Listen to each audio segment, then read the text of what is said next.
ವಿಜಯಪುರ ಪಟ್ಟಣದ bus ನಿಲ್ದಾಣದಲ್ಲಿರುವ doctor B R Ambedkar ಪ್ರತಿಮೆಗೆ ಮಾಲಾರ್ಪಣೆ ಮಾಡುವ ಮೂಲಕ ಪರಿನಿರ್ವಾಣ ದಿನವನ್ನು ಆಚರಣೆ ಮಾಡಿದರು. ಕರ್ನಾಟಕ ರಾಜ್ಯ ಡಾಕ್ಟರ್ ಬಿಆರ್ ಅಂಬೇಡ್ಕರ್ ರಕ್ಷಣಾ ಸಮಿತಿಯ ವತಿಯಿಂದ ಆಯೋಜಿಸಿದ್ದ ಪರಿನಿರ್ವಾಣ ದಿನದ ಅಂಗವಾಗಿ ಅಂಬೇಡ್ಕರ್ ಅವರ ಪುತ್ಥಳಿ ಹಾಗೂ ಪುನೀತ್ ರಾಜ್ಕುಮಾರ್ ಅವರ ಪ್ರತಿಮೆಯನ್ನು ಸ್ವಚ್ಛಗೊಳಿಸಲಾಗಿತ್ತು. ಪುರಸಭೆ ಅಧ್ಯಕ್ಷೆ ಎಸ್ ಭವ್ಯ ಮಹೇಶ್ ಹಾಗೂ ಪುರಸಭೆ ಸದಸ್ಯ ವಿ ನಂದಕುಮಾರ್, ಕರ್ನಾಟಕ ರಾಜ್ಯ ಡಾಕ್ಟರ್ ಬಿಆರ್ ಅಂಬೇಡ್ಕರ್ ರಕ್ಷಣಾ ಸಮಿತಿಯ ಸಂಸ್ಥಾಪಕ ರಾಜ್ಯಾಧ್ಯಕ್ಷ ಸಿ ಶ್ರೀನಿವಾಸ್ ಅವರು ಮಾಲಾರ್ಪಣೆ ಮಾಡುವ ಪರಿನಿರ್ವಾಣ ಆಚರಣೆ ಮಾಡಿದರು. ಮುಖಂಡರಾದ ಕೆಎಂ ಮಧು, ಕಾಂಗ್ರೆಸ್ ಯುವ ಘಟಕದ ಅಧ್ಯಕ್ಷ ಭಾನುಚಂದ್ರ, ವೆಂಕಟೇಶ್, ಆಟೋ ಸುರೇಶ್, ಮುನಿರಾಜು, ಐಬಿ ದೇವರಾಜ್ ಮುಂತಾದವರು ಹಾಜರಿದ್ದರು. ಎನ್ ಭಾಸ್ಕರ್ ಬಾಬು ಜೊತೆ M Muninarayana, SPM news, Vijayapura. 69ನೇ ಅಂಬೇಡ್ಕರ್ ಅವರ ಪುಣ್ಯ ಸ್ಮರಣೆ ಆಚರಿಸ್ತಾ ಇದ್ದೀವಿ. ಇವತ್ತು ಏನು ನಾವು ಸಂವಿಧಾನ ಶಿಲ್ಪಿ ಅಂತ ಅವ್ರನ್ನ ಮರೆಯೋ ದಿನ ಅಂತ ಅಷ್ಟೇ ಅಲ್ಲ, ಸಂವಿಧಾನ ಇದುವರೆಗೂ ಜೀವಂತವಾಗಿದೆ. ನಾವು ಇವತ್ತು ಬಂದು ಇದೇ ಸ್ಟೇಜ್ ಮೇಲೆ ಅವ್ರಿಗೆ ಹಾರ ಹಾಕಿ ಮಾತಾಡೋದಂದ್ರೆ ಅವರು ತಂದಿರೋ ಸಂವಿಧಾನದಿಂದಲೇ ನಾವು ಇಷ್ಟು ಸ್ವತಂತ್ರವಾಗಿರೋದು. ಅವರ ಆದರ್ಶವನ್ನು ಪಾಲಿಸೋಣ, ಇವರಂಥ ಲೀಡರ್ಸ್ ಇನ್ನಷ್ಟು ಬೆಳೀಲಿ ಅಂತ ಹೇಳ್ತಾ ನಾನು ಮಾತನ್ನು ಮುಗಿಸ್ತೇನೆ.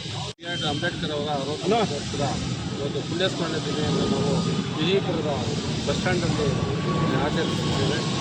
ಭೌತಿಕವಾಗಿ ಡಾಕ್ಟರ್ ಬಿ ಆರ್ ಅಂಬೇಡ್ಕರ್ ಅವರು ನಮ್ಮನ್ನು ಬಿಟ್ಟು ಅಲ್ಲಿರ್ಬೋದು, ಆದರೆ ಅವರು ಮಾಡಿದಂಥ ಆದರ್ಶಗಳು ನಮ್ಮ ಜೊತೆಯಲ್ಲಿ ಏನು ಈ ದೇಶಕ್ಕೆ ಕೊಡುಗೆ ಕೊಟ್ಟಂಥ ಈ ವಿಶ್ವವೇ ಕಂಡು ಇಬ್ಬರಿಗಂಥದ್ದು ಒಂದು ಮೆಚ್ಚುವಂಥ ಒಂದು ಸಂವಿಧಾನವನ್ನು ಕೊಟ್ಟಿರುವಂಥ ಭಾರತ ದೇಶ ಕೊಟ್ಟಿರುವಂಥ ಸಂವಿಧಾನ ಜೊತೆಯಲ್ಲಿದೆ. ಸಂವಿಧಾನದ ಜೊತೆಯಲ್ಲಿ ಇವತ್ತು ಎಲ್ಲವನ್ನು ಅಳವಡಿಸ್ಬಿಟ್ಟು ಮಾಡ್ತೇವೆ. ನಮ್ಮ ಹಕ್ಕುಗಳು ಏನಿದೆ, ಶಿಕ್ಷಣ ಮುಖಾಂತರ ಆಗಲಿ ಎಲ್ಲ ಹಕ್ಕುಗಳನ್ನು ಕೊಟ್ಟವರು ಡಾಕ್ಟರ್ ಬಿ ಆರ್ ಅಂಬೇಡ್ಕರ್ ಅವರು. ಇದಕ್ಕಿಂತ ಹೆಚ್ಚಾಗಿ ಸಮಾನತೆ, ನಾವೆಲ್ಲ ಸೋದರತೆಯಿಂದ ಒಂದೇ ಜನಾಂಗದವರು, ಜಾತಿ ಮತ ಭೇದವಿಲ್ಲ ಅಂತ ಒಂದೇ ಜನಾಂಗ ಅಂತ ಒಂದು ಸಮಾನತೆಯನ್ನು ಸಾರುವ ಏಕೈಕ ವ್ಯಕ್ತಿ ಇದೆ ಡಾಕ್ಟರ್ ಬಿ ಆರ್ ಅಂಬೇಡ್ಕರ್ ಅವರು. ಇವತ್ತು ಬಿ ಆರ್ ಅಂಬೇಡ್ಕರ್ ಅವರು ನಮ್ಮನ್ನು ಅಗಲಿರ್ಬೋದು, ಆದರೆ ಅವರು ಆದರ್ಶಗಳನ್ನು ನಮ್ಮ ಜೊತೆಯಲ್ಲಿದೆ. ಯಾಕಂದರೆ ಮನುಷ್ಯನ ಇದು ಪ್ರಾಥಮಿಕ ಸಹಜ, ಹುಟ್ಟು ಸಾವು ಅನ್ನೋದಿದೆ, ಯಾರಿಗೂ ಸಾವು ತಪ್ಪಿದ್ದಲ್ಲ. ಹಾಗಾಗಿ ಅಂಬೇಡ್ಕರ್ ಅವರು ಸತ್ತಿರ್ಬೋದು, ಆದರೆ ನಮ್ಮ ಜೊತೆಯಲ್ಲೇ ಇದ್ದಾರೆ. ಮನುಷ್ಯ ಅವರು ಇದಾಗಿರ್ಬೋದು, ಆದರೆ ಅವರ ಆದರ್ಶಗಳು, ಅವರು ಮಾಡಿರೋಂಥ ಕೊಡುಗೆಗಳು, ಅವರ ಸಾಧನೆಗಳು ಇವತ್ತು ಜೀವಂತವಾಗಿ ಇದೆ. ಅದಕ್ಕೆ ಮನುಷ್ಯ ಸಾಯ್ಬೋದು, ಆದರೆ ಅವರ ಸಾಧನೆಗಳು ಸಾಯಲ್ಲ ಅನ್ನೋದಕ್ಕೆ ಉದಾಹರಣೆ ಡಾಕ್ಟರ್ ಬಿ ಆರ್ ಅಂಬೇಡ್ಕರ್ ಅವರು.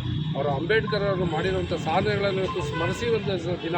ಯಾಕಂದರೆ ನಮ್ಮೊಂದು ಲೆಕ್ಕದಲ್ಲಿ ದುಃಖದ ದಿನವೇ, ಆದರೂ ನಾವು ಅವರ ಸ್ಮರಣೆಯನ್ನು ಆಚರಿಸಬೇಕು, ಅವರ ಮಾರ್ಗದರ್ಶನ ನಡೀಬೇಕು ಅಂತ ಹೇಳ್ತಾ ಈ ಒಂದು ಅವಕಾಶ ಮಾಡಿಕೊಡ್ತೀವಿ. ನಮ್ಮ ಶ್ರೀನಿವಾಸ್ ಅವರಿಗೆ ಧನ್ಯವಾದಗಳು. ಅದೇ ರೀತಿಯಾಗಿ ನಮ್ಮ ಈ ಅಂಬೇಡ್ಕರ್ ಏನು ಬೆಳೆದವರೆಲ್ಲರೂ ವಿಜಯಪುರ ಬಸ್ ಸ್ಟ್ಯಾಂಡ್ಗೆ ಡಾಕ್ಟರ್ ಬಿ ಆರ್ ಅಂಬೇಡ್ಕರ್ ಅವರ ಬಸ್ ನಿಲ್ದಾಣ ನಾಮಕರಣ ಮಾಡಬೇಕು ಅಂತ ಈಗಾಗಲೇ ನಮ್ಮ ಪುರಸಭೆಗೆ ಮನವಿಯನ್ನು ಕೊಟ್ಟಿದ್ದಾರೆ. ನಮ್ಮ ಅಧ್ಯಕ್ಷರು, ಮುಖ್ಯಾಧಿಕಾರಿಗಳು, ಸ್ಪೀಕರ್ಸ್ ಇದ್ದೀವಿ, ಅದು ನಾವು ಜಿಲ್ಲಾಧಿಕಾರಿಗಳನ್ನು ಕಳಿಸ್ಕೊಡ್ತೀವಿ. ಆದಷ್ಟು ಬೇಗ ಈ ವಿಜಯಪುರದ ಪುರಸಭೆ ಇದೇನು ಬಸ್ ನಿಲ್ದಾಣ ಇದಕ್ಕೆ ಡಾಕ್ಟರ್ ಬಿ ಆರ್ ಅಂಬೇಡ್ಕರ್ ಅವರ ಬಸ್ ನಿಲ್ದಾಣ ಅಂತ ನಾಮಕರಣ ಮಾಡ್ತೀವಿ ಅಂತ ಅದಕ್ಕೆ ನಾವು ಖಂಡಿತವಾಗಿ ಸಹಕಾರ ಕೊಡ್ತೀವಿ ಅಂತ ಈ ಒಂದು ಸಮಯದಲ್ಲಿ ಹೇಳೋಕ್ಕೆ ನಾನು ಇಚ್ಛೆಪಡ್ತೀನಿ. ಬಾಬಾ ಸಾಹೇಬ್ ಅಂಬೇಡ್ಕರ್ ಅವರ 69ನೇ ಪರಿನಿರ್ವಾಣ ದಿನ.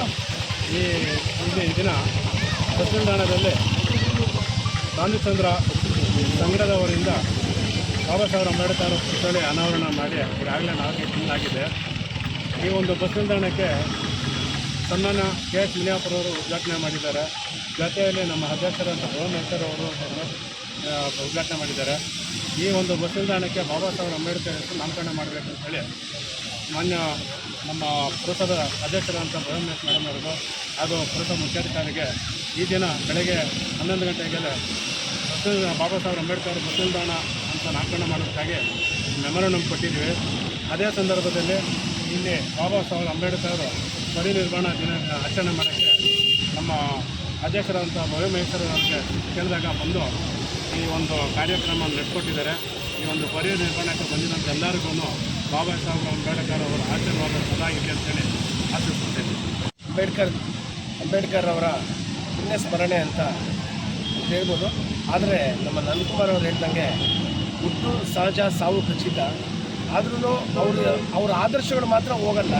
ಅದರಿಂದ ಅವರ ಆದರ್ಶಗಳನ್ನ ನಾವು ಜೀವನದಲ್ಲಿ ಅಳವಡಿಸ್ಕೊಂಡು ಎಷ್ಟಾದರೆ ಸಾದೃಶ್ಯ ಅಳವಡಿಸ್ಕೊಂಡು ಅವರ ಹಾಕ್ಕೊಟ್ಟಿರೋ ನಡೆಯಲ್ಲಿ ನಾವು ನಡೆಯೋಣ ಅಂತ ಹೇಳ್ತಾ ಈ ದಿನ ಇಲ್ಲಿ ಆಯೋಜಿಸಿದಂಥ ಈ 2 ಮಾತನ್ನು ಮಾತಾಡೋಣ ನಾವು ಕಲ್ತು ಮಾಡ್ಕೊಳ್ತಾ ನಮ್ಮ ಶ್ರೀನಿವಾಸ್ ಅವರಿಗೆ ನಾನು ಧನ್ಯವಾದ ತಿಳಿಸ್ತಾ ಇಲ್ಲೆಲ್ಲರಿಗೂ ಹೊಂದಿಸ್ತಾ ಜೈ ಭೀಮ್.